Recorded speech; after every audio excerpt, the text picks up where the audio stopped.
First thing we're going to start off with here, we're going to start off with what made us twitch. Fan favorite, obviously. It's always a good one. So Twitch, yourself, I can only imagine what made you twitch this weekend, but Twitch, what made you twitch from week 8 of the NFL season? I said I watched quite a few NFL games this last weekend, so it's just I hate to just automatically start with my team again. This isn't the Pittsburgh show, but watching that Sunday night game. Besides things, first that 1933 yellow jersey with the khaki pants. Hopefully that's the last time. Pittsburgh's definitely got some better throwback uniforms. That made me twitch or throw up, one of the two. Looking at them. But Jordan Love, and we're going to get into that later. So Jordan Love coming away with 20 straight completions. I mean, there was a point where he was 29 of 34 in the middle of the fourth quarter, 29 of 34 for 360 and 3 TDs, and they just handed the ball off the rest. And when Green Bay was running out the clock, I mean, they said it was pretty much, I mean, their second half possessions were touchdown, field goal, on down. So it's just, that made me twitch, is just the lack of Pittsburgh's defense and specifically the pass defense.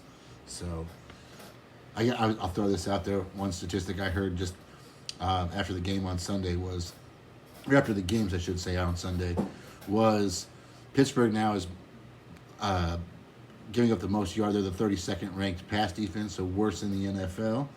You can tell, if you can't tell just by statistics, you can tell the tape, like by the eye test. But giving up almost 25 yards more per game than the next closest worst team, which is the Dallas Cowboys. So anybody that watched, I'm sure you guys have to see it, like kudos to Denver, but had some wide open touchdowns, or the Cowboys have given up 33 to the Panthers and 40 to the Packers and 40 to the Giants, and you think, man, they're known for having a bad. We're worse in significance. So that tells you just how bad. I'll just leave it at that. I want to get my blood pressure up this week. The first thing that made me twitch was definitely the Tucker Kraft long possession. It looked like a middle school kid was out there throwing the ball to him. It was a floater ball. Jordan Love got hit as he released it, and then Tucker Kraft took it and ran it for 50-something yards. But the defender looked like he was just standing there watching it come into his hands.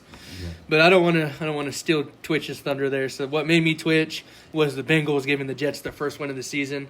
Mm-hmm. We know the Bengals defense hasn't been good, obviously, and we know that both of these teams have been struggling a little bit. But I thought for sure that Joe Flacco and experience, I don't know if he's ever played for the Jets, but if he would have, I wouldn't surprise me. But just made me twitch a little bit thinking about, wow, they just gave the New York Jets their first win of the season to a crappy NFL, or the worst team in the league as of right now. Well, and to be up 17-3, and then they were up 10-0 within the first 6 minutes of the game. Yeah, and then so it looked like choke it out the back end. Yeah. But also, it's week 9 already, guys. If you didn't know this, rolling into week 9. That means season's halfway over at this point. Boo. Oh, halfway over for regular season. So hope you enjoy the rest of these games that we have going on throughout the year. Don't take anyone for granted, even our really, really crappy Thursday night football game we're looking at this week with Ravens and Miami. Should be a barn burner. Should be amazing. But that takes us in to our biggest performers of the week. Do one offensive and one defensive. My offensive performer of the week was Jordan Love himself. Sorry, Twitch, against your team. But 360 yards, 3 touchdowns, 20 straight completions, like you said there. And then Tucker Kraft, honorable mention, led the league in receiving yards on Tight Ends Day, National Tight Ends Day, so that was good of him. But getting another 143 and two of those touchdowns. But Jordan Love, I've talked a lot of crap personally on him, saying that the Steelers are the best, worst team, or not the Steelers, the Packers are the best, worst team in the league. And right now they're one of 2 teams in the NFL without a loss. Granted, one's a tie. There's a tie on theirs that could have been a loss, but the Packers, I guess. But that's my offensive player of the week. Twitch, you got offensive player of the week over there. Yeah, so we will talk about other games, but I came in and said, Box and I always talk about before we get on the podcast, so then we go over our notes. So we talk about stuff and have fun messaging throughout the games, but he didn't know who my player of the week is. But mine actually is going to be Tucker Kraft, though, for the 7 catches for $143, and just seemed like he was running loose throughout the Pittsburgh's defense all night. So for 2 touchdowns. So my honorable mention this week is Jonathan Taylor. I just didn't want to give it to him for the third time in 9 weeks, but also having another 3 touchdowns. So, 4 games this year? 4 games this year he's had 3 touchdowns. Yeah, he's having an outrageous year. Had to give it to somebody. He's at 15 total touchdowns, and Saquon had 16 in total last year. Yeah. So, they're having a great year. Got to give a quick shout out here to a guy who's kind of put himself on the map recently, but Oronde Gadsden II, tight end for the Chargers, had 5 for 77 and another touchdown. Last week he put up over 100 yards and a touchdown. So that's a good rookie tight end to keep your eyes on out there. Obviously it's early, but people are already making Antonio Gates-esque comments about him, which I don't think there'll never ever be another Antonio Gates the way he played. But shout out that guy. Defensive player of the week. This week I feel like it was a layup. Myles Garrett, 6 tackles, 5 sacks in that game. And that, I mean, most Browns ways to lose, 32-13. He did everything he could, but he has no team around him, so I'm going to keep doing what you can, Myles Garrett. You wanted to be traded, but you decided you'd rather get paid billions of dollars. Yeah. Yeah, that was my defensive player of the week. I mean, that one was pretty easy, like I said, for having 5 sacks. So I think it's the second time I picked him this year already. I said, like I said, doing everything you can. It's just kind of like, I kind of have mixed feelings about it. It's just like, you knew this is what Cleveland was and has continued to be, like, no matter what they told you or, like, what you thought the direction of the team would be going. I said, but, I mean, if you really don't want to be in Cleveland, you can always give, the extra $5 or $7 million a year. It's worth it if you're all about winning. I'm not saying he hasn't played hard for Cleveland or he hasn't been good for obviously, but I'm saying, like, you knew that's part of the deal. They're paying you that much more. If you don't like it, then you can just give the $5 or $7 million out extra a year and work it out with Cleveland and go somewhere else. But this. I mean, we knew regardless, even if on the most optimistic Browns fan knew this was going to be another. I was going to say rebuilding year, but isn't that just another Cleveland football season? It's another Cleveland year. Right. So. Yeah, for sure. Quick shout out to Anthony Nelson, linebacker / walk-up defensive end for the Buccaneers, having a pick 6 and a sack too as well against the Saints. He could have been my pick, but it was against the Saints, and I feel like everybody should have a pick 6 and a sack against the Saints. So. Right. But shout out that white linebacker. He's kind of a huge guy that he's getting playing time now, but he's 6'7", 271 pounds, a big old guy getting a pick 6. Yeah. But we had a couple injuries this week, sadly. Last week we only had a handful but this week kind of some big names out there. An obvious one that really hurts me to say is Cam Scabadoo, out for the year with a ankle injury. A moment of silence for Cam. Most electric running back that has been on the Giants since Saquon Barkley 2 years ago. But Patrick Surtain, defensive player of the year last year, out with a shoulder injury. He's a weekly. Ed Oliver, former first-round pick. Former first-round pick for the Bills, out with a bicep injury. He's supposed to be out for the year, but conflicting reports came out today, so just keep an eye on that one if you have the Bills defense. Trey Hendrickson, obviously sack king last year, out with a hip injury, questionable to come back this week, which is part of the reason that the Jets were able to move the ball there. Spencer Rattler gets benched this last week for rookie Tyler Schlaw, however you say his last name, but Rattler gets benched, so the Rattler era is over for New Orleans, at least for now. Saquon Barkley left the third quarter. Saquon Barkley finally had a good game again, finally came back out. He had 142 yards, I think 2 touchdowns, another receiving touchdown in there. It's a great game for him, but out with a groin injury in the third quarter. He's week to week. And then Isaiah Pacheco out with a knee injury. He's right now it's an MCL sprain, so it'll be interesting to see how fast he comes back, especially how they use him. I wonder if they'll push him back a little bit and let him get healed up 100% before he needs to come back there. But it's a couple injuries there. Obviously, dings and whatever. Tua's back, even though he played with pink eye. If you want to see some funny pictures, go look up Tua playing with pink eye last week. Played good last week, though. Lamar Jackson supposed to be back this week, allegedly, against Miami. Bryce Young making a return. Brock Purdy is rumored to come back this week. And then another one that doesn't matter, but it also matters, is Carson Wentz out on IR with a shoulder injury.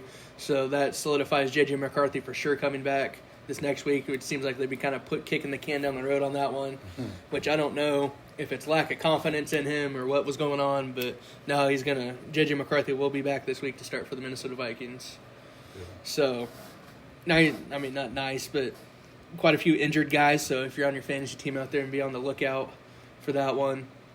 The Buccaneers, Bucky Irving's supposed to be back after the bye coming up. Puka Nacua is supposed to be back this week. Scary Terry is back, obviously. Trying to think of other guys who've been dinged up throughout here that kind of making a bounce back. But there'll be injuries every week. Really sad about Cam. Gonna miss him. Yeah. I mean, he wasn't obviously not the best running back in the world, but he was fun to watch. Oh, I think he was one of the top 5 most fun players, especially rookies. Oh, for sure. Definitely year, yeah. Top 5 rookies. I mean, just the personality and everything else, and now he's... No, and his style. Like you said, yeah. The fact that, like, the plays you look at just from we've seen this year, like 3 yards in the end zone, he's still, like, trucking people over. Or that Washington Commanders play where he's, like, breaking off 3 different tackles or whatever. Yeah, I mean... So, yeah, it sucks. But that's the NFL, speedy recovery. Hopefully doesn't miss the rest of the year. Yeah, it'll be interesting to see. But this week, we didn't do it last week because there was a lot of storylines that came out. But we're going to redo our playoff predictions and our awards throughout the year, or for this upcoming season. So we're going to roll right into it here. We're going to start off with the AFC playoff bracket. We have, I'll just say my seedings here. I have the Colts at 1. I have the Broncos as the 2 seed, the Patriots as the 3, and the Steelers as the 4. And as my pick will show later, I have the Bills at the 5 and Kansas City at the 6. And the 7 is the Chargers coming in, finishing out that playoff seeding. Yeah. So, give a little hint there for who I'm going to pick in the Chiefs. So before I tell mine, do I give mine first and then we kind of talk about each other's? Yeah, we can do that.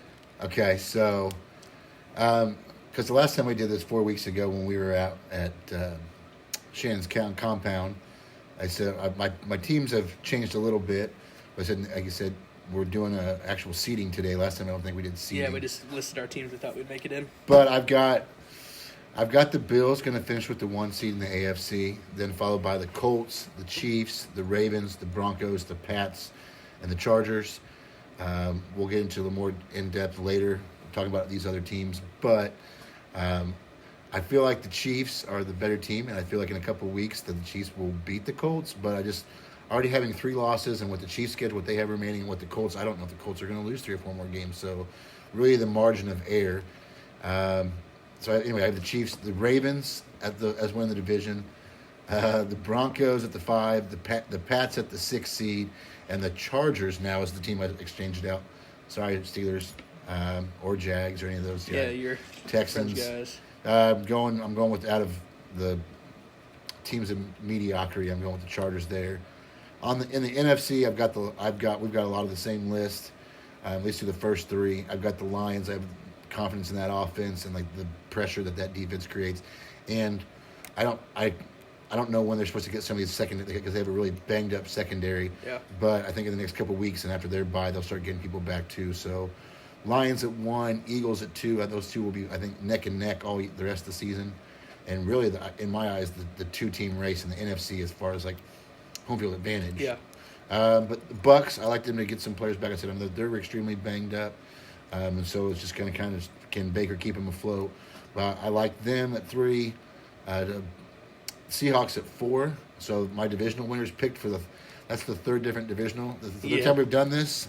And so this is the second, but I also this is the second time out of the 3 that I have 3 NFC West teams. So, but I have the Seahawks at 4, the Packers as the 5 seed, first wild card, Rams as the 6, and the Niners the 7th. So I've got 3 NFC West and 3 AFC West right now. If you ask me, as of 8 weeks through, making the playoffs, but.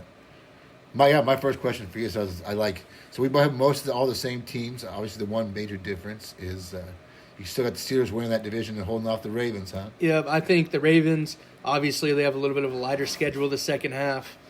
But I think the Steelers, I mean, I'm not a Steelers fan, so I'm not obviously as critical of them as Twitch is, but I like the Steelers figuring it out and getting some wins in there. And I think the Ravens are so far in a hole that it's going to be hard to go on a run here and win another 8 games in a row, especially in the NFL, because every week's a hard week, even if you're playing somebody who's not that good, or, quote, not that good in the NFL. My NFC teams were the Lions, Philadelphia, the Bucks. I have the Rams at 4, Green Bay, Seattle, and then that 7 seed right now I have open. I mean, the Niners could sneak in there. I had the Giants maybe sneaking in there before the Scabadoo injury. Yeah. But if I had to pick right now, I'd definitely... Bears, Cowboys. Yeah, Bears, Cowboys. I don't think the Cowboys' defense is going to get them in there. I think the Cowboys' offense would definitely play good. Yeah. So unless something major happens there. But I like the Bears getting that 7 seed in there and sneaking in there.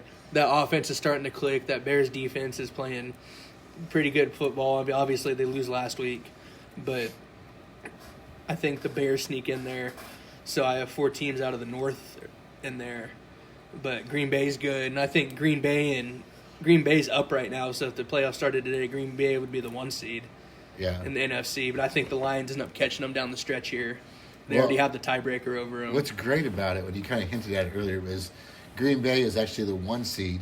Yeah. But like these other teams, like the Lions and that are 5-2 or 6-2. Excuse me, the Lions even have 6, and they're above the Packers. Like the Packers are above them, but they have 1 less win. Yeah. But because of that tie, it's because they have the tie kicker in there. Yeah. And then, I mean the AFC side, that 7. I feel like, not that, knock on wood, unless anything crazy happens, I feel like my 1 through 6 teams will make the playoffs. The order might not be the same. Yeah. But I feel like that 7 seed is really the only spot that's up for grabs, unless a team goes out the window or some major injuries happen. Because the Patriots, I mean, they're hot right now. Drake May's playing great football. The Colts, obviously, it's going to take a lot for anybody to catch him at 1.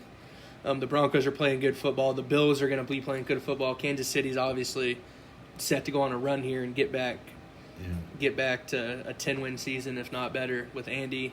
Yeah. So I feel like that 7 seed is whatever team can solidify themselves. If it's the Chargers or if it's the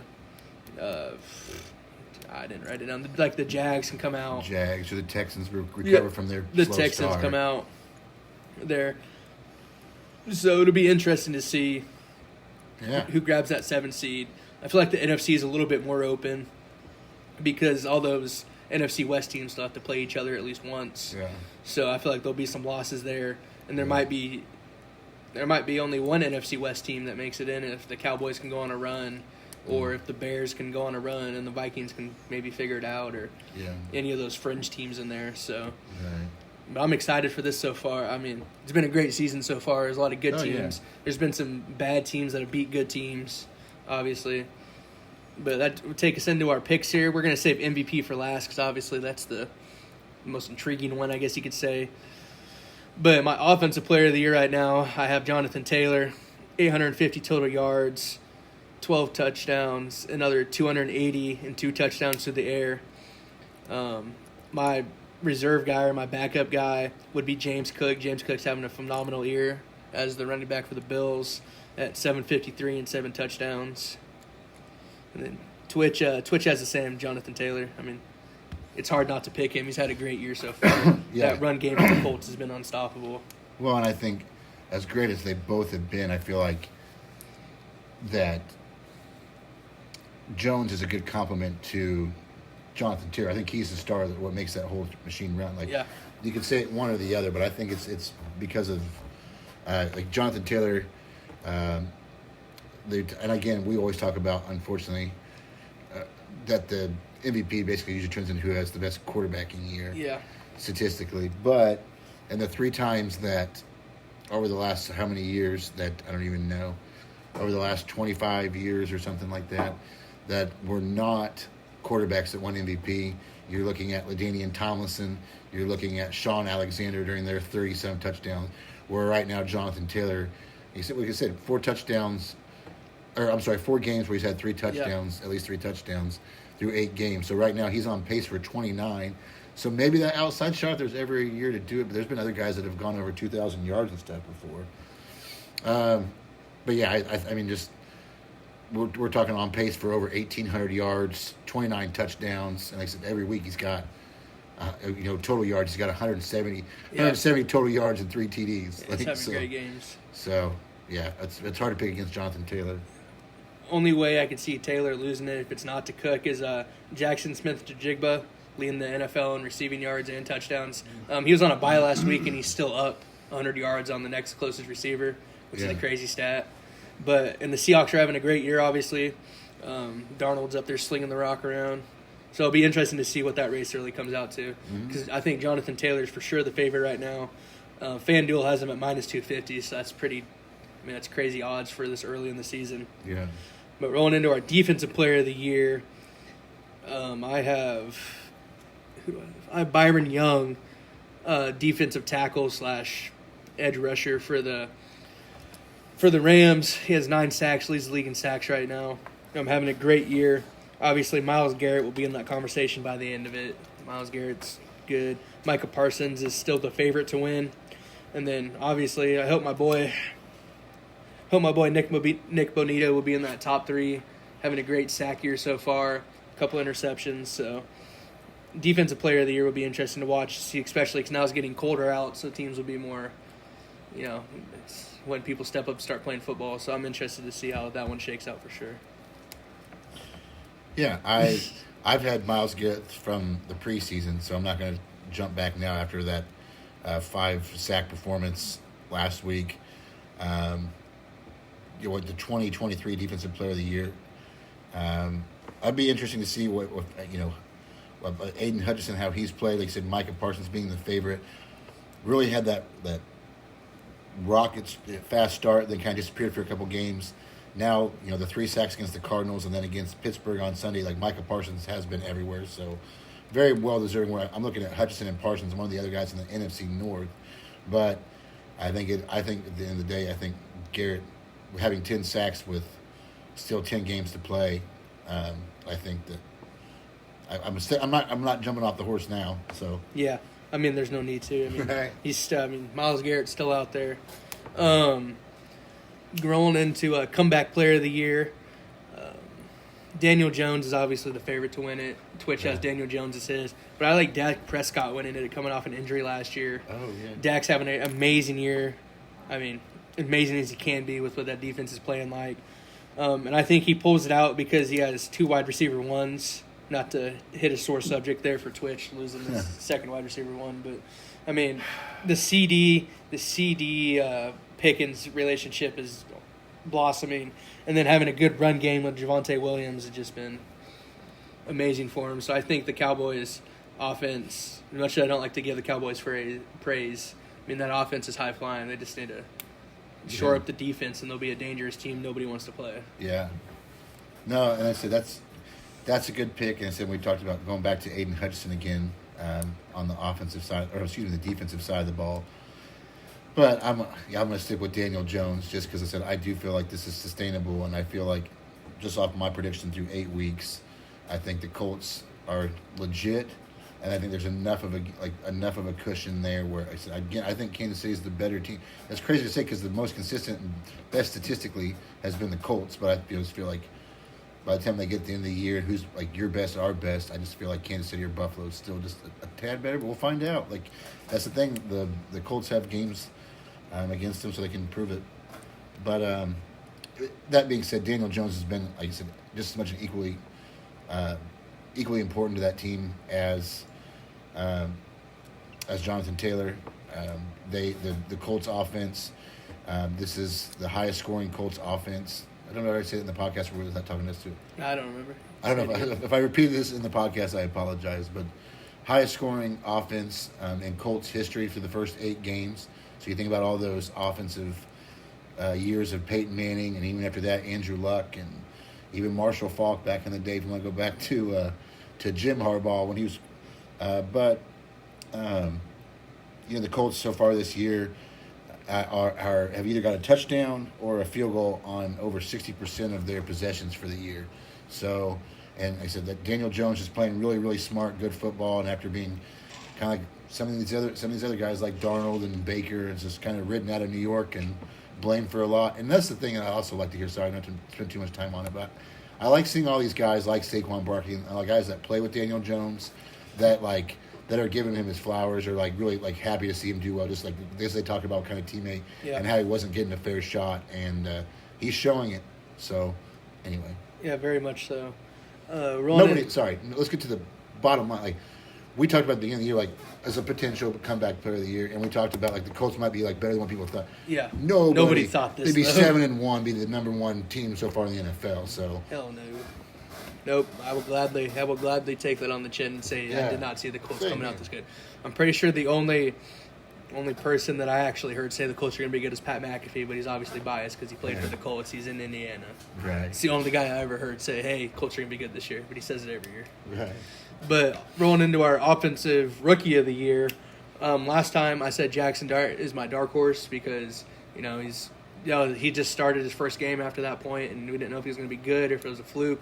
But I have Jackson Dart winning offensive rookie of the year right now, playing really good quarterback ball. Obviously, he loses his quote best friend there as his running back, so the depth right now is not good for the Giants. But I think he continues to play well even with the backup him, and then the Giants are going to be scary next year if Scabadoo comes back 100% because you got Malik Neighbors got hurt week 2 or 3. Right. So that's going to – when he gets back, that offense is going to be high-flying. And that defense is playing really good football right now. I have Colts rookie tight end Tyler Warren as my second pick or my backup pick. He's had a touchdown in every game except for last week. So – or maybe not a touchdown, but he's had goal line touches. He's had a great year so far as a tight end.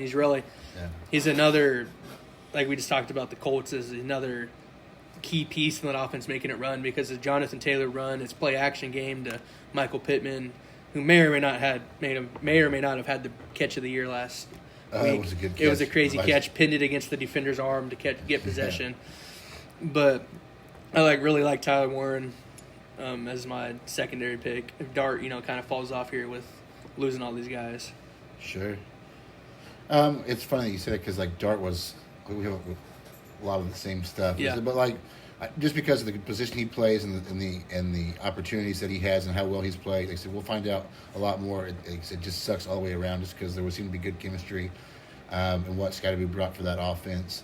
But I think Dart is probably my honorable mention. I'm sticking with Egbuka, assuming that he comes back healthy in a couple of weeks. I think he's supposed to play again this week, and then after they're on a bye next week? No, they're on a bye this week. Oh, it is this week. So okay. Time to get healthy. Yes. So just with, I think it'll come down to either. I think it'll be either Egbuka or Jackson Dart for Rookie of the Year. Yeah. Yeah. Defensive Player of the Year. Again, it's really hard to pick out Defensive Rookie of the Years. But I have Carson, I'm going to murder this last name, Schwindiger, linebacker for the Browns, 51 total tackles, 25 solos, 1 sack. Having a good statistical year for the Browns. Obviously, the Browns suck, so he's probably not going to win it. But I didn't want to say Abdul Carter again. I like to change it up a little bit here, so I went Carson. I'm not trying to shout your last name again, buddy. That's all right.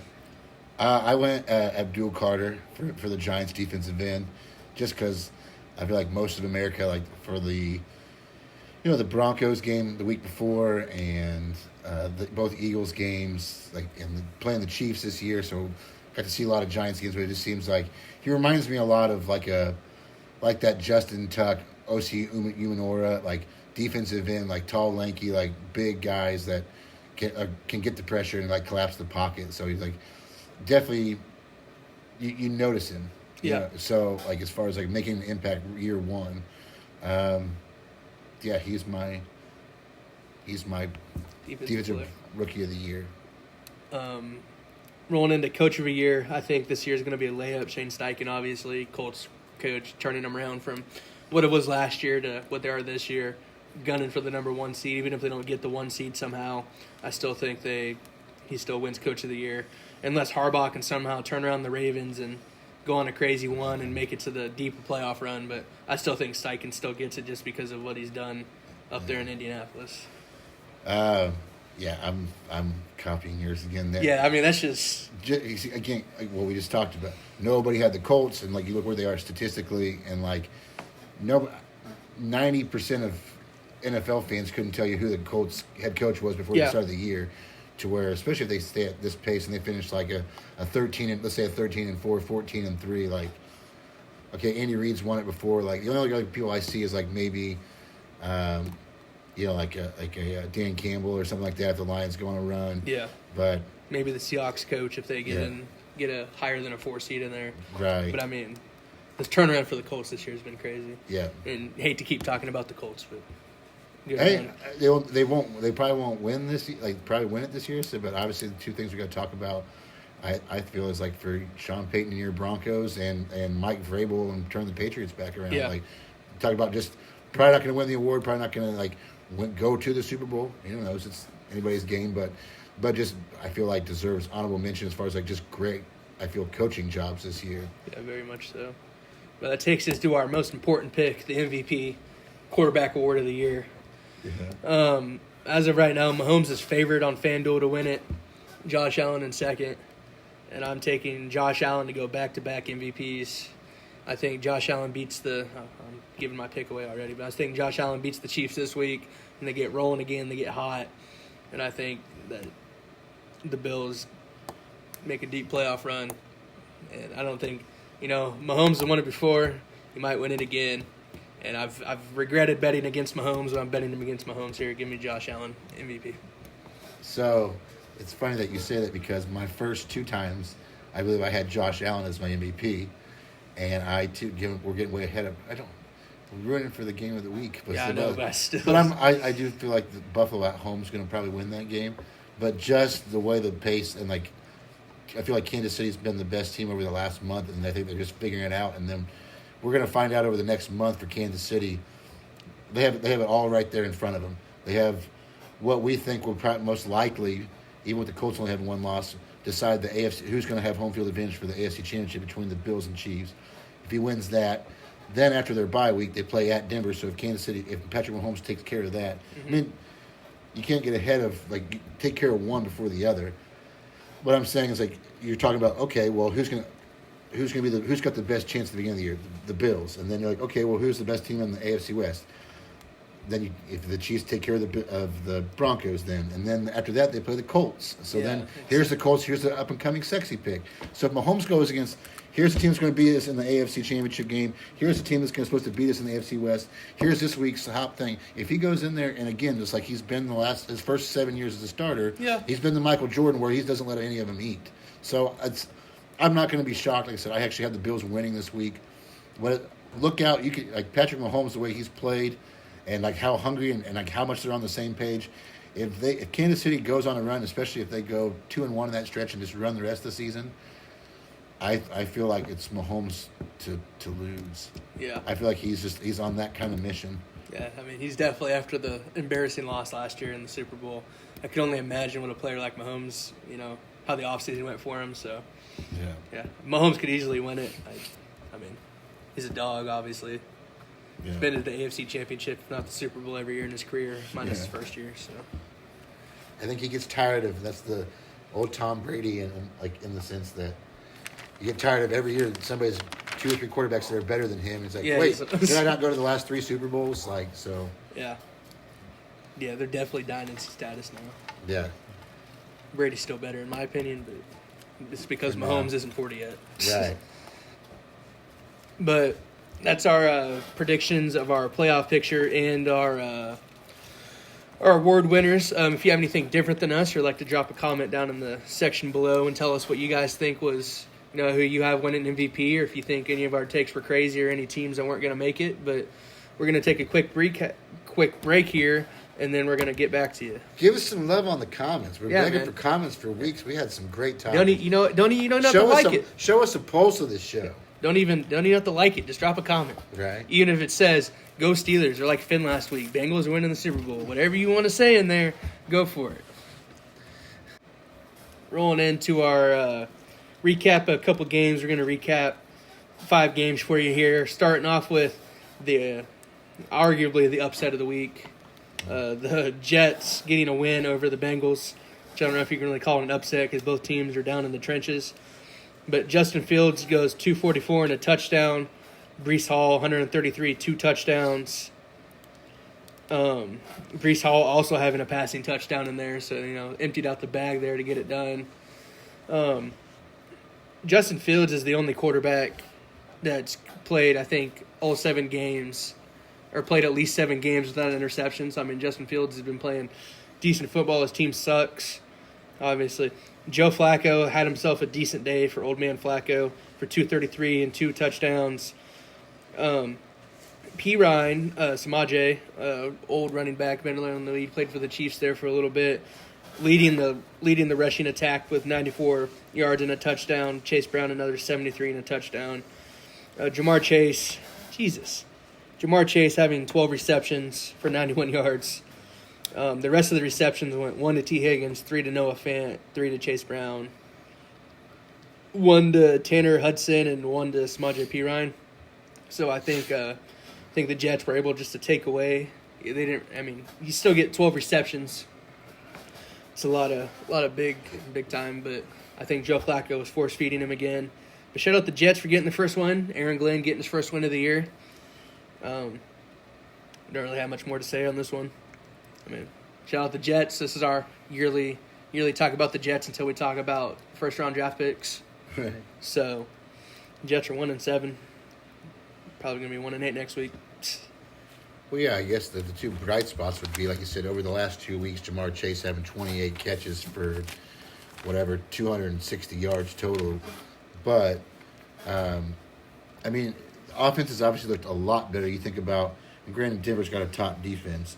But you look at the defenses they were playing at the beginning of the year, on top of whether they're playing quality opponents or not, just like nothing on offense to where now you look at, since Flacco's been there against the Packers, against the Steelers, and even last week, they got up early on them. It was 17-3 early before the half, and so I guess if you're a Bengals fan, there's that reason to be optimistic. But I look at it more like the story should be about the Jets' first one, so I don't mean take anything away from them.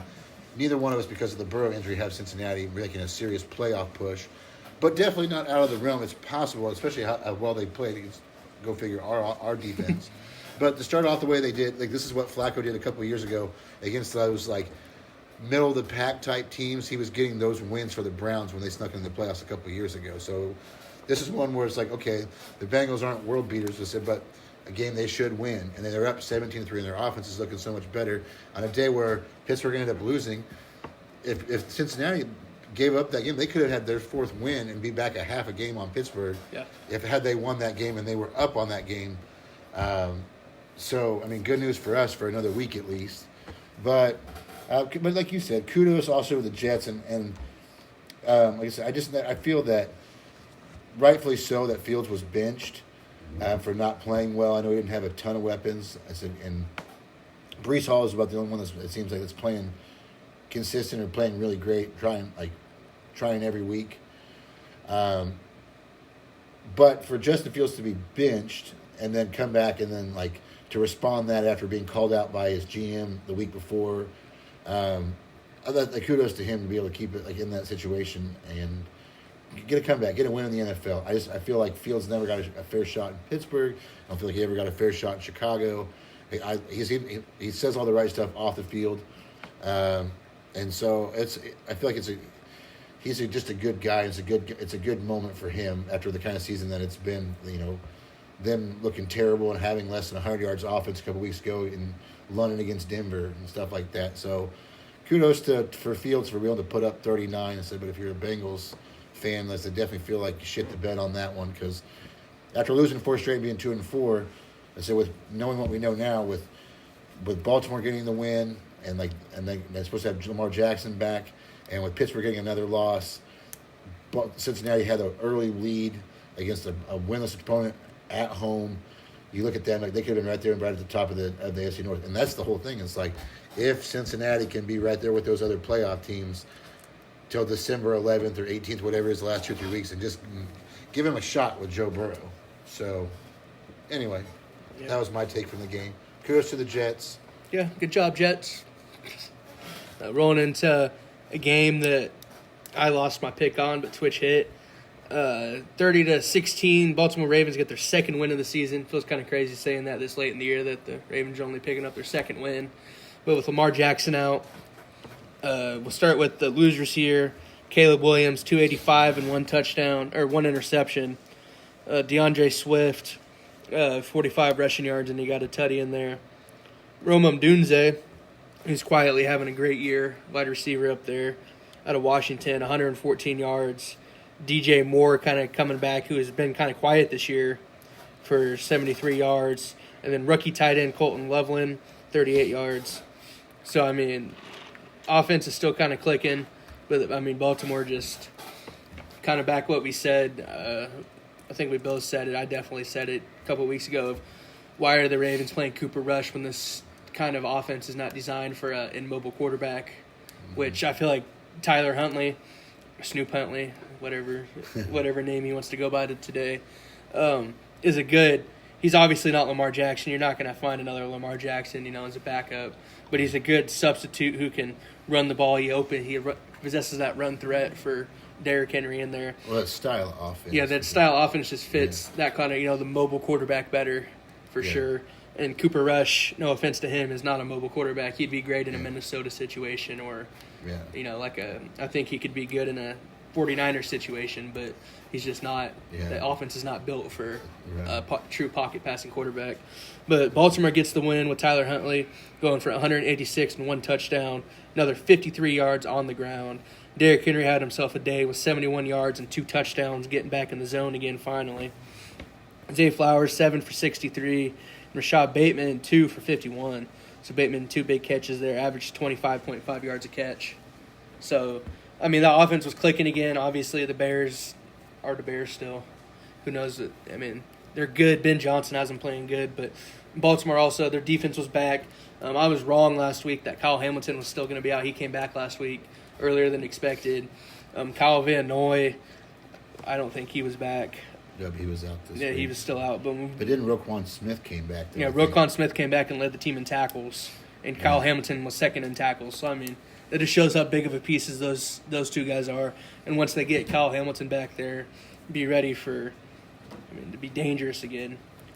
Yeah. For sure. Well, this is a scary spot for Baltimore to be in because I feel like you're so far in a hole, man. Well, what I mean by that, though, is because they've got games against the Jets and the Dolphins, and I feel like they have a lot easier schedule than the Steelers or the Bengals or the Chiefs or the Broncos. Like, Baltimore's got a fairly favorable schedule, and everyone, because of that, starts kind of writing them off already. So now they're getting people back, where you go back even before the bye when they lost to the Rams, they get Van Noy back for a game with the former Pro Bowler. Then they got All-Pro Roquan Smith. So, like, what they were really bad about was their defense, because this Chicago offense with Swift and Campbell and, like you said, and Odunze, like for this year, like whatever he's got, 5 or 6 touchdowns. They've been a pretty formidable offense, and so for Baltimore to hold another team like the Rams and Stafford, and then this last week, which is what brought up the subject, was now that they're getting their the defensive players start coming back and allowing less than 20 points, more like the Raven defense that we're used to seeing. And then at the I thought Jackson was going to come back from this game, come back for this game. And so when I turned it on in the second quarter and the Ravens were winning, I was surprised that it was Huntley. But I do feel like it's a better fit. It's closer to like what their kind of offense. He obviously is not going to throw the play action deep ball as well as Lamar Jackson or the same running ability, but he does have that threat to run. But it's a guy that's been in Baltimore for 3 or 4 years too, so he knows how to run that system. And so, for everyone talking about for Baltimore to shit or get out the pot, how they going to respond after the bye, they needed a win, and then still have Lamar Jackson and having confidence in beating a Chicago team that had won 4 straight. Mm-hmm. Be like, okay, well, here's the spot where Baltimore's supposed to go on a run, so you're feeling confident enough to where you're not having to force Jackson to come back too soon. Now he gets that extra week, especially on the short week. Yeah. So they're going to get him back. And then I said, mark my words, if everybody else stays healthy, I said, Derrick Henry's still that guy. I think he has a lot to prove in the beginning of the year in those fumbles and stuff. When those come into big crunch situations, I don't feel like they're going to make those mistakes. So anyway, I just thought I was impressed by Baltimore's defense turning around because like Chicago had played pretty good on offense and to be able to get that win and really close the gap. So they're 2-5, which just sounds crazy. Yeah. But they're 2 games back of their own division in a weak division. So it's just like and they said they're getting people back, none bigger than perennial MVP candidate Lamar Jackson. So Very much so. I know that's not what the rest of the NFL wants to hear, but that to me that was a big win. It's not that that was a good tune-up game in my opinion too. But nothing again. I'm not taking anything from Chicago because you and I both have talked about you have them getting into the playoffs. I have them right on the way out when the first team's looking out. So it's a good team, but it's not like they're on that Buffalo, Philadelphia level. But that's still a quality win to like kind of get your first win, get some confidence. That I feel like it was a bigger statement for Baltimore, even though they had a backup quarterback. Baltimore's a tough place to play, and with their backs against the wall. So as far as Chicago, like, oh, you lost to a backup, that could have been a game you won. Those things are going to happen. So. Yeah. Baltimore's keyed up to go on a run here. Rolling into our next game, we're going to recap kind of another tune-up game, you can say, but I feel like we need to talk about it, is the Buffalo Bills and the Carolina Panthers. Buffalo getting the win 40-9, just absolutely dog-walking the Carolina Panthers. Josh Allen, 163 yards, 1 touchdown. James Cook had an outrageous day for 216 yards and 2 touchdowns. Ray Davis, 16 yards, backup running back there. Every week, it's always fun to see who's going to lead the receiving game out there. But Shakir this week, 88 yards, 1 touchdown. Keon Coleman, 3 for 30. Kincaid getting involved, 1 for 23. So this game was a game. Obviously, the numbers aren't huge besides James Cook, but the Panthers were giving them short fields because of, obviously lack thereof offense. Andy Dalton, 175 yards and interception, taking 7 sacks for 45 yards. Rico Dwandle, rookie running back, undrafted free agent, 54 yards. Chuba Hubbard, 34 yards. Andy Dalton had a rushing yards. So that was fun. Yeah. On a scramble. I feel like he's running for his life. Rookie receiver McMillan, 99 yards, almost broke that 100 mark. Andy Dalton had two fumbles, recovered 1, lost 1. Yeah, it's just tough game for the Panthers. Good game for the Bills coming back after we talked about, they need to get right after losing that Monday Night Football game to the Falcons. Yeah, the stinker. So Bills are back. I feel like it's a good tune-up game for Kansas City, or to get ready for Kansas City coming into their place. So, I think the Panthers with Bryce Young, I think the Panthers will be okay. Right. It's just, without Bryce Young, that offense doesn't click as well because Andy Dalton, again, is another pocket passer, and Bryce Young's offensive line is not that good. It's not like they have murderers row of wide receivers, nothing against who they have, but it's just like with Carolina, they made them one-dimensional, so it made it certainly easier. Which if you're a Buffalo fan, I agree. I think it was a good performance, especially because the score was a lot closer through the first half, and then the second half, kind of like the Kansas City-Washington game. Yeah. Second half, Buffalo just kind of pulled away, did what good teams are supposed to do. I don't know if any. I think it was very important for both teams to come in at their best. I mean, it is any week. It sounds cliche, but I'm saying, I feel like both Buffalo and Kansas City are probably thinking about this week's game last week and, okay, this is our chance to, fine-tune things up. We want to – and if you're Buffalo, you have to feel good about – and I'm sure that was part of the game plan was, the last couple of years, the inconsistent run game or, that New England game where they had some success in the first half and they kind of went away from it. And so I feel like Buffalo obviously made it a point to, after the bye, talk about we need to be more actual balanced. And so that just makes it that much more efficient when you have the wide receivers. None of them are, absolute studs on their own, but, put them as, they're really spread the ball. Guys. Absolutely. So, with that being said, they made it a point to be more balanced, especially probably anticipating that it would be a struggle and have enough confidence in their defense with Carolina and Andy Dalton. But it's also, good for Buffalo because not only are you establishing that balance and being okay, getting back that confidence from looking like the best team the first couple weeks of the season. But they didn't have to show a lot. So like all these other tricks because they just were gashing them up with the run. They have all those plays they didn't have to show Kansas City this week. I think if that's a win within itself in the game for Buffalo is they didn't have to get too deep in their playbook. We're going to be conservative and just run down your throat. And this Sunday's game, I think it's going to be, and it always is. It is every year. It's one of the top games of the year. So I'm really looking forward to that game Sunday at 3:25. But yeah, the Panthers will be fine. I mean, I don't think most people had them at 4 wins this early in the season, and so like you said, Bryce Young is right now the heartbeat, and also good for Kansas City the last few weeks having a little bit more because of the passing game opening it up, I believe, but more of a balanced rushing 1-2 punch with Pacheco and Hunt. Well, Carolina obviously didn't have the passing game with the quarterback last week, but Chuba Hubbard coming back, and then Dwaddle, whatever's been, has been really great. And so, like, that's a pretty, at least, again, test for a 1-2 combo, and Buffalo just completely shut down 50-some yards was the high. So, that'll be something I'll be looking for. I'll be always game of the trenches between Buffalo and Kansas City, and whether they can run the ball like that and stop the run for Buffalo. Very much so. Rolling into our upset alert from last week that hit this week. The Texans get a 26-15 win, and that score is a lot closer than the game actually seemed like. The Texans got up to a 16-0 lead. San Francisco drove down right before half, got one, and then the Texans came back and scored another touchdown and then a field goal late there in the fourth. So this game never felt like this game was really close. I feel like the Texans were in command the whole game. Mac Jones, 193 yards, 2 touchdowns, 1 interception. Christian McCaffrey only having 25 rushing yards. Juwan Jennings leading the team and receiving for 45.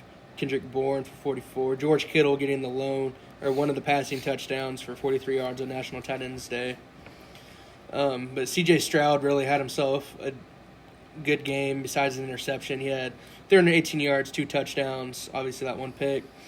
Woody Marks, kind of a underrated running back. I think he's a rookie too, but definitely a young running back for 62 yards. Nick Chubb getting 56. Glad to see he's back. Mm-hmm. Always enjoyed Nick Chubb. Too bad he wasted his prime years in Cleveland. Mm-hmm. And then Xavier Hutchinson leading the team in receiving for 69 yards and 1 touchdown. And Jalen Noel, another 63 yards. The Texans are kind of in a Bills situation, just not as good with wide receivers by committee right now because of all the injuries they've had. Obviously, Dalton Schultz is still there, but losing Nico Collins being out and then trading Mechie this last year, so their wide receiver room is kind of by committee. So it was a good win for them, hitting the upset alert for us there, taking our upset alert to 3-1 on the year. I'm not worried about the 49ers, obviously. I mean, Texans are getting kind of hot, kind of worried about them playing the Broncos this week, but especially playing there in Houston. So, but I think the 49ers will be fine, at least some. Yeah. Purdy's going to be back. They'll get Ricky Purcell back eventually. That defense is still kind of in shambles. Right. No, I said my biggest thing because I picked Houston to get that upset. Because I said I even picked them. I picked the Seahawks to beat the Texans 2 weeks ago, but I still was talking. I've been high on. I feel like a lot of other people than with Houston because I've watched them several times this year, and they just by the eye test seem to have like a top 5. They're like a top 10 defense, but the guys play hard for them, just kind of like C.J. Stroud started to like find his stride over the last couple games, and so. I'm really interested to see that one with Denver this week. But like, that's a good win. I figure like Houston being a lot better than what their record indicated, and winnable games at home, and with that defense, I feel like Houston. Like I know that that Mac Jones isn't Peyton Manning Peyton Manning, but like Patrick Mahomes or something like. But like I don't trust that Niners offense. I still have them squeaking in the playoffs, but even so, like I said, like you said, it was first half or first I think it was 16-0 or 16-3 or something like that, and like I said, and then it kind of just Houston just kind of ran the ball to like the second half and just kind of coasted on the lead, and so like entrusted their defense. Yeah, so good win for Houston. I don't know what else to really say. Yeah. Other than, like I said, I don't know. I feel like Houston's going to be one of those teams that could be fighting for a spot for that last playoff spot. But then for San Francisco, like I said, it just goes back to I don't trust their offense. So, but to me, I'm like, how much do I make of, about Mac Jones' performance? Like, how much do you make of it playing Houston's defense, which I know they're a 3-14, but a really good defense? Or is this just more proof that, like, okay, well, if there was any Mac Jones early success, like, now that Brock Purdy's back, it's unquestionable, like, the number one guy. Yeah, it's the Brock Purdy show, maybe. So, rolling into our recap of the game of the week, the Cowboys and the Broncos. Broncos get the win 44-24. Cowboys took the lead early, never got the lead back. Took the lead 3-0 after Bo Nix interception on the first drive. It was tough to watch. I was like, wow, this might be a long day. I came over to LSV and watched that game, and I said that out loud. I said, oh, no, this might be a long day for us. But the Broncos ended up pulling it out, being up 27-10 at halftime, and then just running it up after that. Happy the Broncos won. We'll start with the Cowboys. Dak had 188 yards, 2 interceptions. Javonte Williams got held to 41 yards and 2 touchdowns. And then leading the way, George Pickens for 78 yards and CeeDee Lamb right behind him with 74. Both had 7 receptions, so Dak's really doing a good job of splitting up those touches there between the two of them. I mean, it's hard to cover 2 wide receiver ones for sure. But the Broncos, on the other hand, Bo Nix, 247 yards, 4 touchdowns, 1 interception. J.K. Dobbins going over the 100 mark again for 111 yards. R.J. Harvey, rookie second-round running back, getting another 2 touchdowns there. And then second-year wide receiver Troy Franklin, Bo Nix's number 1 target when he was in Oregon, getting 89 yards and 2 touchdowns. And Pat Bryant, rookie wide receiver out of Illinois, is getting a touchdown. So, I mean, had another 2 sacks. Broncos defense had another 2 sacks this week. We talked about it a little bit earlier, but the Cowboys, if the Cowboys can find a defense, they're going to be good because that team, I mean, the score didn't show how close it felt like until after half. But, I mean, the Broncos got out there. The offense started clicking. Sean Payton realized, oh, hey, we can throw the ball down the field a little bit and not throw screen passes all the time, which was nice. But it was a good win for the Broncos. I think the Cowboys will steal quite a few more wins this year just because how explosive the offense looks. And especially, I mean, I talked about it already on here, so I'm not going to hit it again. But the offensive weapons that Dak has to get the ball to is just outrageous. That defense is just... If only they had a 26-year-old pass rusher in his prime to build around. Yeah, like a guy they could build some pieces around or something. That'd be crazy. Jerry Jones should maybe trade for somebody like that. Right. No, it's just like, to me, I look at this more of like one of the few complete games for Denver. I mean, they've looked really good at spots like Cincinnati and for obviously the last quarter of the Giants and the first half against the Colts when they should have won. That's an interesting thought. Sorry, just got off subject. But I was thinking about I feel like you guys got shafted out of that game, so the Broncos could be the 1 seed because the Broncos are two last-second field goals from being undefeated. I mean, because we've had I feel like you guys got shafted in that Colts game. That penalty they called. Yeah, that definitely was that one. I mean, the other loss. I mean, definitely. Gave up some big plays to get down there in that field goal range. Yeah. We can eat that one, but the Colts one's definitely going to be one we're going to look back at and be like, oh, wow.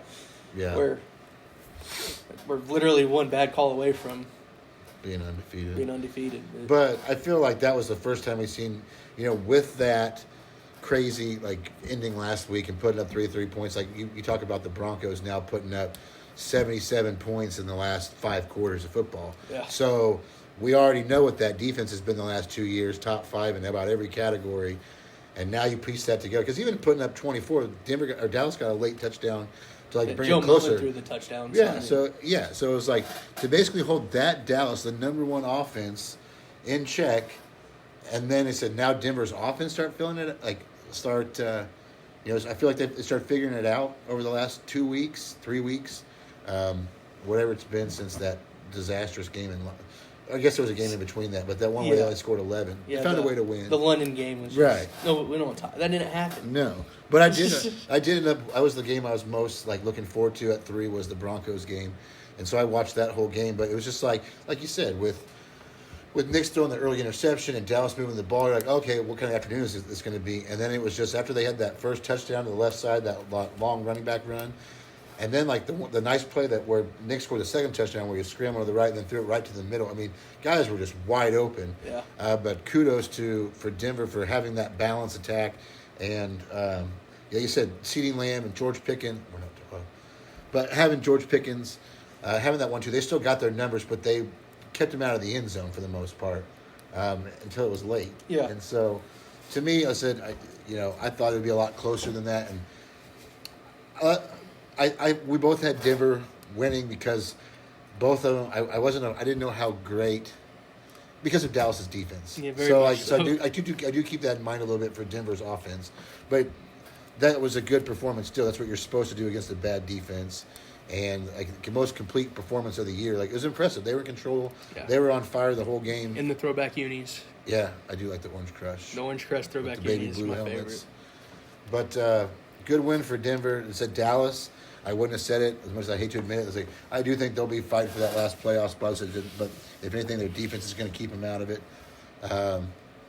But yeah, I mean, I don't know what to really point to Dallas and be like, what the heck are you doing? Other than on defense, it's not like Prescott didn't have first downs or he had like egregious plays. It's just Denver was just they were getting pressure on him. They were finding guys wide open on offense. Knicks was had a good balance of distributing the ball, like a good point guard, like a good quarterback. Yeah. So it'll be really interesting. I think that's what we want to see is has Denver taken that step? Are they a really contender where they can keep that kind of pace? Because as good as we believe they are, and to be a playoff team from the start, are they really to be taken serious on the Chiefs level? And I feel like they have shown that. I believe that they are. So that they're legit 6-2. They just got lucky last week. Okay, well now you got a competitive Dallas team, like a worthy, decent opponent, and they stomped them. So, taking care of the games they're supposed to take care of. Yeah. So, after last week, Twitch himself went 11-2 in picks. Had a great week picking games. I won a respectable 7-6. Still got the winning record. So that takes my record to 71, 49-1, and the Twitch is 84, 36-1. That's right. So Twitch is kind of pulling away with it here. I've gone, not to toot my home, I've gone 11-2, then I went 12-3 the week before that, and 11-4 before that. So the last 3 weeks, got lucky. Been on a hot streak. So I'll go 4-10 this week. Very much so. So we're gonna take a quick break here, and then we're gonna roll into our picks of Week 9. All right, so Thursday Night Football. We got the Ravens heading down to Florida, play the Dolphins. What do you think, Box? Ravens all day. Lamar's coming back, like we talked about earlier. The Dolphins pick up a win last week, but I don't think that means anything at all. Actually, I mean, oh well, good for them. But give me the Ravens. I think the Ravens go on a hot streak here. I don't know if they beat the Steelers out for the division, but Ravens. Yeah, I can't believe this is even a really real question. Yeah, it's just so Ravens. I know the Dolphins got a nice win. Kicked the can down the road. Good for McDaniels and that offense. He might make it till after the bye week now. Right, but I mean, I feel like the Ravens are going to start going on a run. Very winnable game. Getting Lamar Jackson back, the way their defense played on a short week. The Ravens I feel like are just the better team. And I know the Dolphins were up for the challenge last week, but this is a whole other monster. And I like the Ravens. Still haven't seen that video yet between the Bengals and Steelers, but we do have the first 12 o'clock game. Yeah. Bears heading up to Cincy. Bears, Bengals. Yeah. I think this game will be a lot more interesting than people give it credit for. Just because, I mean, the Bengals get beat last week off a crazy comeback by the Jets. But I think the Bears lose last week as well to the getting hot Ravens. But I like the Bears getting it done in this one. I think the Bears defense is still going to play good. They can play more lights out, especially against old man Joe Flacco back there running around. And then that offense, obviously, I think the offense keeps clicking against a bad Bengals defense. I think that Bears team just keeps rolling into it. Yeah, I kept going back and forth on this one just because of the way the offense has played. I know the Bengals' defense has been terrible, even the Pittsburgh game the week before, and not having Hendrickson. So I was kind of tempted to pick Cincinnati just because of how well their offense has played. But I'm also going with Chicago just because Chicago's been pretty consistent and against that Bengals defense, I just like Chicago to make a few more plays. So I have Chicago as well. Well, Taylor Swift's going to be up there with the Vikings. Actually, they're playing at the Motor City Kitties. So we got the Vikings at the Lions for the next game. Motor City Kitties. Shout out Sloosh. Shout out Sloosh. I like the Lions getting it done in this one. The Lions have been hot. And the Vikings, obviously, J.J. McCarthy coming back, coming off a, 4-week vacation, 5-week vacation. Been out for a while anyways. I think the Lions get it done, especially going into Detroit. Divisional game, so just means a little bit more to these guys. Yeah, I like Detroit winning this one. And if the Vikings aren't careful, the Detroit might just run away with it like they do and score another 52 points. I think Detroit all day. I think they carry on their performance off the bye week and after that performance they had against Tampa Bay. And like I said, to me, that Detroit's been one of the 2 or 3 most consistent teams. And then all year, I know they had that egg against the Packers in the second half where Kansas City's defense is a lot better than what people give them credit for. Yeah. But yeah, I have Detroit. That we saw that offense last week. Whether McCarthy comes back this week or not, they don't have the kind of offense they feel to keep pace with Detroit. Detroit at home. I feel like that's part of Dan Campbell has them up and ready to play every week. Yeah. So I feel like this. It could be very similar to that week 2, week 3, whatever that was. Lions Bears. That was 52, like you said, 52-21. It might be similar. It could get that way. Lions Vikings. Lions by. I hope so. I hope so anyway. Lions by a landslide. Well, Big Willie, I know you've been big on the Carolina Panthers, but they're going out there to the Pack. So, Carolina Panthers and Packers, what do you think? Yeah, our upset alert of the week here. Upset alert has been 3-1 since we started. I like Carolina getting the upset. No, not happening. Yep. Go ahead. I think Carolina gets the upset. I mean, obviously last week they lose to the Bills in a big way. But like we talked about, the Packers haven't looked good until when they played the Steelers. And in Twitch's words, the Steelers defense sucks. So and the Packers defense, obviously have Micah Parsons. But I think this might be a little bit of a sleeping game or like a trap game for him, thinking, we're going to roll in here. We're going to get an easy dub against a bad Carolina team. And I mean, Bryce Young's coming back. That offense has been clicking with him. So I like Carolina getting it done over the Green Bay Packers. Not happening. See, and I'm not even saying this to blow smoke or brag, but I feel like you know more of actual stats in football, and then this is where I'm picking. You overthink it, just because it picks kudos to you for having some cojones to pick the Panthers. That's a great story, but and like I said, the Packers didn't look great against the Cardinals throughout the year, but I just feel like for most of the games, their defense has looked pretty good. Yeah. It's back at Lambeau. I feel like they're wearing the retro. I don't even know their retro uniforms. Yeah. It might be as ugly as the Pittsburgh Steelers ones, minus close. the helmets. The helmets are cool. I think the helmets are cool because they're hand painted. Oh, yeah. If they weren't hand painted, I'd be like, that sucks. But Yeah. the fact that they take time to hand paint all the individual things, okay, give you a little bit of credit there. But I like Green Bay in this one just because especially if whether Bryce Young comes back or not, like their offense has been up and down. So Bryce Young's played really well, so but that Packers defense, and then the last 2 out of the 3 games, minus that Arizona game, but like the ball distribution of Jordan Love and like that sounds funny, but of Jordan Love. Packers are gonna win according to him. I got the I Panthers feel getting like it they done. have too much. I mean, I just feel like they're just on a different level than what the Panthers are. I think the Panthers are a feel good story, but Green Bay is on that short list, with up there with Detroit and Phillies. Yeah. Like I feel like Detroit's still going to win that division and edge them out. Shout out to my tax lady, Amy. Yeah. Go, Pack, go. Yeah. Yeah, I had to throw that out there. Hey, we got the Chargers at the Titans. Yeah, there's no way Chargers. Titans are winning this. Chargers, Titans are in. I mean, Titans fired their coach, man. They're in hell. Yeah. It's- Chargers. Yeah, Yeah, Chargers. let's not talk about this one too much. Yeah. Chargers 3-0, and then they kind of struggled over the last month, losing 2 out of 3 or 3 out of 4. But I feel like they kind of figured some things out last week against the struggling Minnesota team. All of a sudden, so yeah, I feel like they take care of business.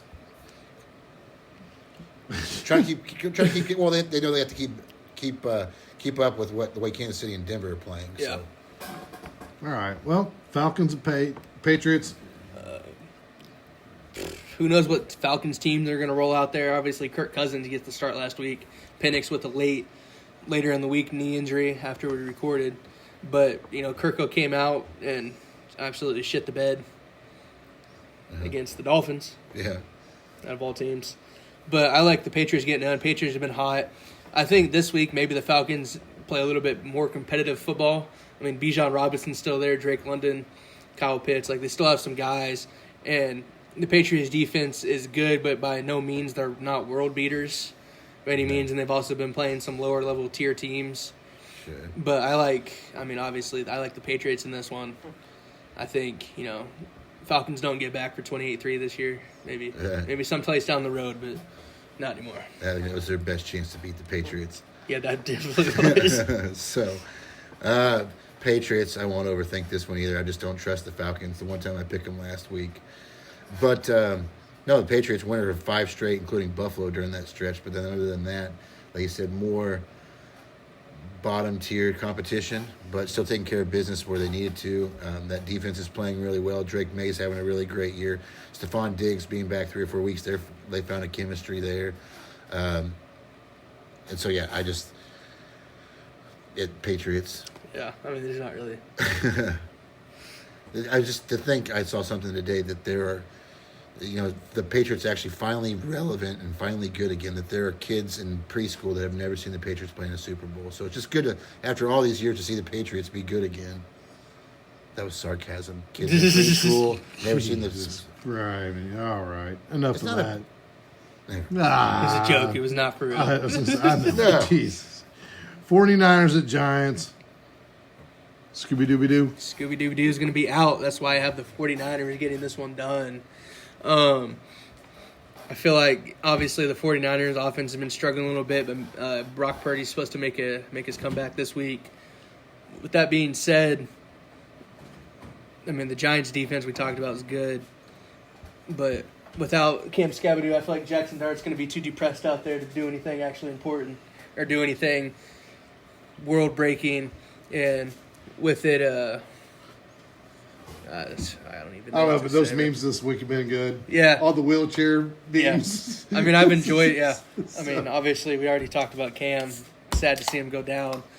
But I think the 49ers get this one done just because of more firepower, so to say. It's like a 22 versus a 38 special. You're not really moving up that much in the world, but at least you're up. Right. Now I have the Niners winning as well. Like I do like what I see. Jackson Dart continued to fight till the end last week. I said I like the moxie of him. I like the future for this Giants team. I don't know if they have enough offensive firepower to keep pace. I mean, I don't trust the Niners offense, but I think the main thing is I trust Kyle Shanahan coming up, and especially with Brock Purdy coming back, in generating enough of an offense.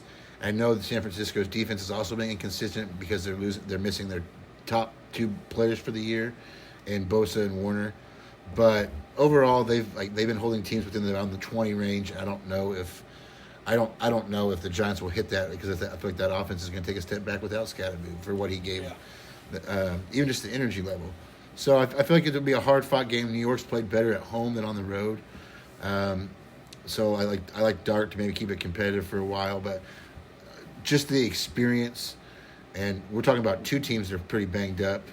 Niners maybe even more so. Yeah. But I just feel like they're a little bit, with the experience that they have, getting making enough plays to beat a inexperienced and hurting New York team. So. Oh my gosh. Colts at Steelers. I'm going to go to Twitch for this one. Please don't tell me you're taking the Colts. Get on board with your team for. Oh, man. Come on, man. I think it's only 4 weeks out of 9 or 4 weeks out of 8 I picked against them. It's 50%. So, I'm picking the Colts. oh, my God. Here we go again. Yeah. Colts and Steelers. You can't even win at home. No. Did you not watch that game? Did you not watch that game against Green Bay? Okay, if you named the top 3 MVP candidates, and our comeback player of the year would be Daniel Jones, and exactly like I said last week on this show, if Joe Flacco at 40-41 can make it, what's Jordan Love going to do? And what did Jordan Love do? Completed 20 straight passes.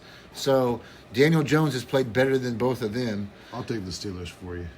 Well, I hope you're right. I hope you're right. Traditionally, other than last year, they beat us with Joe Flacco. Ironically, at the beginning of the year, the Colts did. Traditionally, we've owned the Colts, but let's just be. Oh my God! Here we go. No. But let's not even overthink it. We're not that great of a football team. Whereas Indianapolis has been the most balanced football team. Yeah. Period.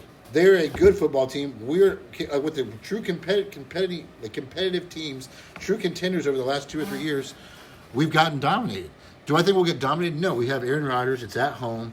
I think we'll keep it close because of how our defense played last week. I think they'll play better, but no, I'm taking the Colts. You've seen that offense. Here we go. Okay, so like I said, here's another good point. So not only the balance that the Colts bring, but like I said, through the first 8 weeks, the Colts have got a touchdown or a field goal in 60% of their possessions this year. Well, like I said, the Packers scored on 5 straight drives. What did the Bengals do the week before? 6 out of 7 drives at the end to end the game. So it's like they get in that rhythm, that consistency. So like I said, no one's been better about it than the Colts, and that's been what was cost us the last 2 games. So why would I pick against it now? They lost these 2 games because of this reason, and now the team that's doing that style the best is the Colts. The Colts are going to beat us. Box, I'm assuming you're going to take the Colts. I'm taking the Colts too. I mean, I don't really have a lot to weigh in. Twitch really hit it all on the head that Jonathan Taylor, that offense has really been balanced. Jonathan Taylor's been running all over the place, and the Pittsburgh defense has not been. Their run defense has not been the best. Their pass defense hasn't been the best. And the team that's been the most balanced. And I think even if the offense can put up 21, if not more points, I still think the Colts can outscore them down the stretch there. So I'll take the Steelers by 3. By 3. Yep. The Boz, man. Yeah. Okay, so Denver at Texans. Yeah, this game, I feel like a little bit of almost a trap game. Texans have been good recently. Getting hot, but Broncos have also been hot. Tied for the best win streak in the league right now. As the Chiefs fans, I hope Texans get this. As a Broncos fan, obviously, I'm picking my Broncos to get the job done here. Even though Texans is a sneaky hard place to play, that defense is still good. Their offense has been clicking a little bit, even with Patrick Surtain down. By committee receiver since they run by committee by receiver. It's kind of almost a little bit more stressful than having a true wide receiver 1 because who knows where the ball is going to end up. But we get Dre Greenlaw back, who was suspended last week after his altercation with the refs. Good for him. Glad he's back. Riley Moss, I have faith in Riley Moss and Jaquil McMillan and Baron Browning. Baron Browning, that's a throwback name. Jadir Browning, our rookie cornerback. So I like the Broncos getting it done in this one. I think this game might be closer than people expect, though, just because Texans have been playing good, and who knows what Broncos offense version we're going to get this week. This is a tough one because, like I said, Houston's got a sneaky good defense, and Stroud is, he's still a playmaker. And like you said, Houston's a sneaky place. Like this one, the Cincinnati game was one of the games I was really looking at possibly picking an upset. I think it's going to be, like you said, a really close game. But I believe in Denver, what I've seen the last 2 or 3 weeks and what they're trying to build and trying to take that next step, and like the confidence level. I like their offense is not going to put up 44 points on the Texans, but I like them to have more offensive weapons and more balance. Two good defenses, but I like Denver to make a few more plays. I think if they have a few more playmakers on offense. Yeah. So, like I said, the Texans have won 3 out of 4. They've played a lot better on offense. I like Stroud a lot, but I still feel like Denver's a piece away. I could be wrong, but a piece away on offense from being at the KC Buffalo level. But they're right there, and I like them to have enough offense with Sean Payton manufacturing, like, to get the job done in Houston. I don't see the Texans putting up 24, 27, 30 points on the Broncos. So I feel like the Broncos can figure out 3 or 4 scoring drives and play good defense. All right. First 3:05 game. Jags at Raiders. It's Las Vegas. Toilet bowl. Yeah, 7th graders playing the 8th graders. Yep. I think the Jags get it done in this one. Coming off the bye. Give more time to prepare for the crap ass Raiders. Really? Raiders have Tyler Lockett. That's gonna make a big difference. They're coming off the bye too. Yeah, give me the Jags. Right. I mean, shout out Tyler Lockett for going and getting another bag in his old NFL career. Right. But give me the Jags. I had the Jags. You don't want the Raiders? No. You're wearing Raiders stuff right now. I am not wearing Raiders. I'm wearing I would never. I'm wearing a black and white flannel. Looks like the one off like fucking Beetlejuice. Okay, like Alec Baldwin's character. It's if anything, festive. It's not the Raiders. It's warm. Okay. Anything. Saints at Rams Rams. all day long. Yeah, That's a short conversation. Cooking Nakua's coming back, so that offense will be humming again. Especially if they bench Spencer yeah. Rattler. I mean, they haven't made an official announcement if he's going to play this week or not, if they're going to start the rookie. But I feel like either way, it doesn't matter. That Rams defense is good. We talked about it when they beat the Colts. Like, this is a team you need to be on the lookout for out there in the NFC. So, the Rams. Matt Stafford, fucking 4 touchdowns. Yeah. Cooking Nakua, touchdown. Yeah, and like what they kind of built before the bye, like really the last 4 or 5 games. After it took a couple of games to get going. Yeah. But Devontae Adams, Very and much so. Give me the Rams at home. That Rams defense is underrated against the Saints on the road against that Rams defense. Like, yeah. Yeah. This 3:25. I hate both of you because I know where you're going with this. KC at Buffalo. Our game of the week. Game of the week. Twitch, It's you a go ahead and no-brainer. take this one away. It's a no-brainer game of the week. I mean, Yeah, I feel like this was a layup. Yeah. I looked at the schedule and I didn't even have to ask Twitch what he thought it was going to be. No. I already knew we were on the same page here. Well, I said, as good as we talk about Indianapolis and the feel-good story and them going to beat out my Steelers this week, I what we anticipate maybe the 2 best teams, and this I feel like almost like every year, it's because they both win the division every year, and because of these games it becomes an annual thing. Every year it's about the middle of the year, and this game very well could decide. Kansas City sitting there at 5-3, Buffalo at 5-2. This game very well could decide where the AFC Championship game is played. So it doesn't get much bigger than that. Allen, Mahomes, you have all those guys. So it's going to be a great game. I feel like Kansas City's really started hitting their stride on offense and their balance. Buffalo, again, coming off the bye last week, seemed to get really trying to implement a more balanced attack. I hate to get too far ahead of myself with the crystal ball, but like I said, I feel like Kansas City goes further in the playoff run. I feel like Kansas City on a neutral site or in Kansas City would get the win, but because this game's in Buffalo and Buffalo knows that the biggest hurdle has been Kansas City in the playoffs, and that nobody needs to tell either one of these 2 teams what this game's going to mean. Yeah. So it's both sides. It's going to be like a playoff atmosphere, absolutely. But Buffalo knowing that we have a chance to beat Kansas City in Buffalo, and that to decide us whether the road to the Super Bowl or California goes through Buffalo.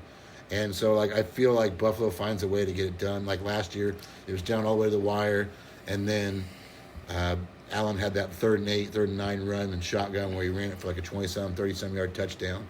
So I think it's going to be a really close game. I hate to say it, though, but What's the over-under on this one?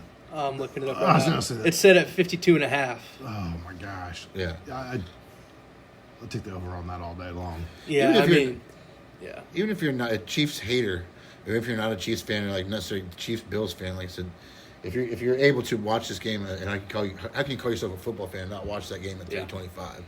These are easily 2 of the top 5 teams, top 5 Super Bowl contenders. Allen, Mahomes, prime time. Yeah, it's gonna be Should a we great go? game either way. I'm going Buffalo though. Sorry, Greg. I Please don't take away my Tamarick Vanover jersey. obviously talked about it earlier. You know, Josh Allen, I have him winning the MVP. I have Buffalo making a deep playoff run.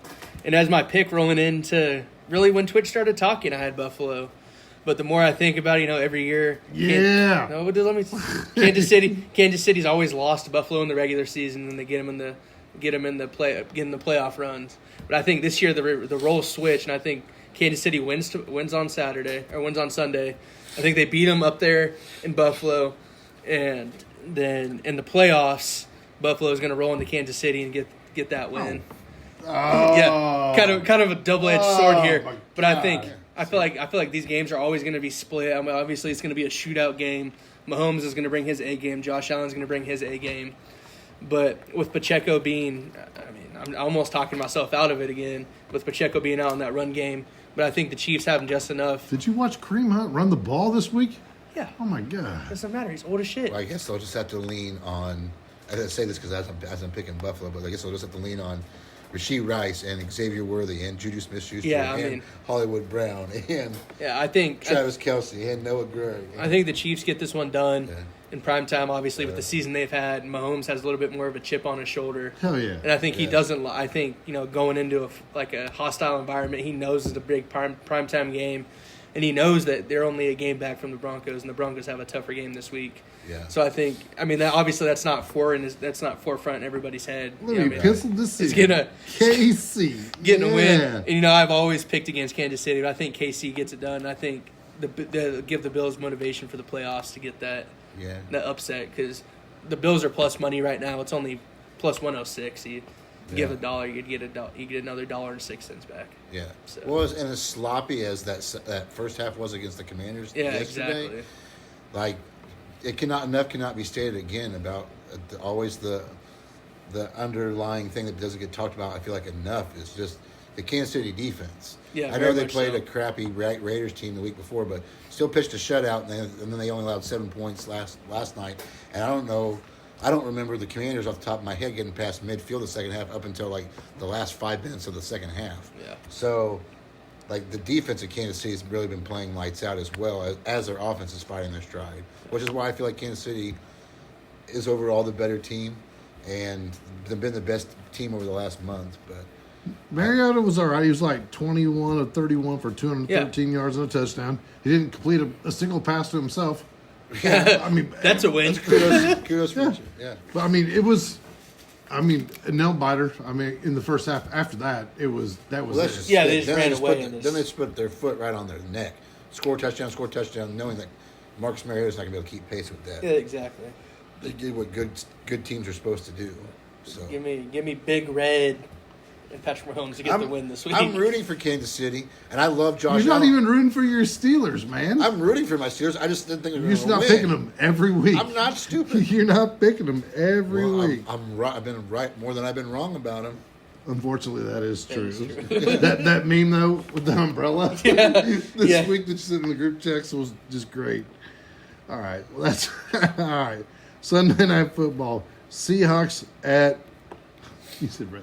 It's the Commanders. The Commanders. You said Redskins down here on the playbook. But yeah, obviously Daniel's questionable to be back. Interested to see what happens with that. I think the Seahawks win though. I mean, Seahawks have been hot. Seahawks coming off a bye. Yeah, even though it is in Washington, I feel like if this was a noon game, it'd be a little different because you're going West Coast to East Coast. But with it being a late night game, like you're rested up. It might benefit the Seahawks a little bit more because you're not playing at 8:20 that time out there. You're playing at what time? It's 2 time zones, so you're playing at 3 o'clock. You're at home, so I like the Seahawks offense has been good. They've been balanced.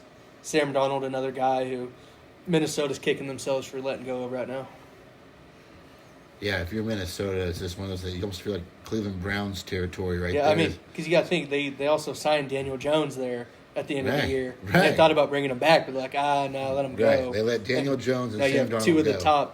top performing quarterbacks right now. As you're having to watch that Carson Wentz, J.J. McCarthy. Yeah, you're like So, oh, well. Right. No, it's very disappointing because I had, no real, kind of neutral always against, like, for the Redskins / Commanders. And so, like, but, like, kind of rooting for them to, to do well after the way they finished the year last year and liking Jaden Daniels. I know he's missed a lot of playing time, but it just feels like it's just disappointing because it just feels like neither one of us have them going to the playoffs now. I feel like they're having 5 losses. Now I think it's about to be 6. I just think they're going to be dug too big of a hole, unfortunately. But give me the Seahawks. Sam Darnold's been under the radar MVP candidate. He's played lights out, really balanced ball. Seattle's got a top 5 rushing offense. Kenneth Walker's been outstanding. Cooper Kupp, and then Nelson. How do you say his name? Yeah, Jackson Smith, or no, I don't know. Adigba. Yeah, Jackson Smith and Ajigba. Yeah, easy now. Right. Hey, But I just feel like they've got. I just feel like they're just on both sides of the ball. They're way better. I trust Seattle's offense a lot more, and then it's not as much a big deal being a primetime game. So going West Coast to East Coast is not as big a deal playing when you're playing at night. And that offense and how Kansas City was able to shred them apart. Seattle's built very similar, and then Kansas City was able to get pressure on them. And Seattle's defense has also been one that's consistently got pressure. Been a top 10 defense as far as pressures go, especially with their defensive line, and so I like Seattle in this one. I'm a Seattle believer. I even have it now. I've had Seattle all year making the playoffs, but I'm going to ride with it. I have them now winning the division, and these are the kind of games they should win. yeah. All right, Monday night. Couple games. Nope, just one. Just one. Woo! Just one. Oh, finally. Well, Cardinals and the Cowboys. If you don't both take the Cowboys, I'm going to be disappointed. Give me. Go for it. Not give me the Cowboys. Yeah. Cowboys offense has been explosive. We saw it last week. Obviously, Denver kind of held them, took it away a little bit, which I was very happily surprised about. But I think that offense wins this game against a subpar Cardinals defense. I'm excited to watch Kyler Murray in primetime. I enjoy watching Kyler Murray play football. I think I've said that more times than I probably should have so far this year. Right. But I just enjoy watching him play quarterback.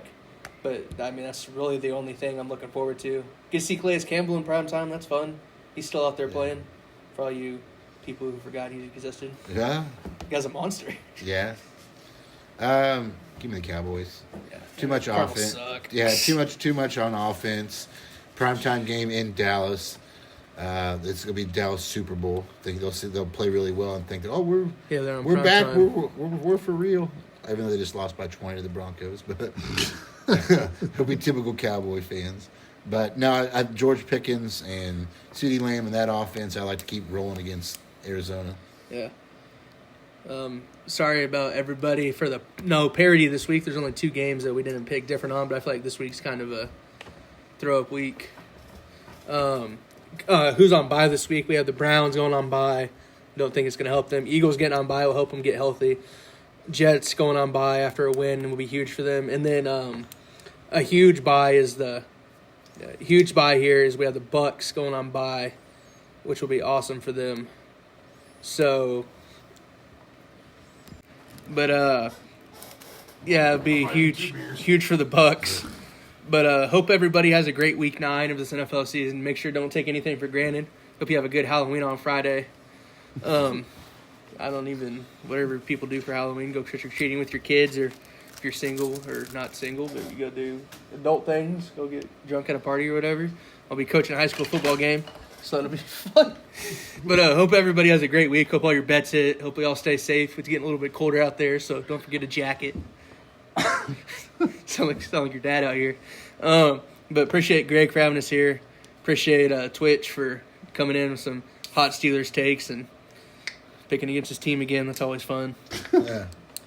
But be on the lookout for state of the Broncos, Chiefs, and Steelers. And I hope everybody has a great week. Thanks for listening.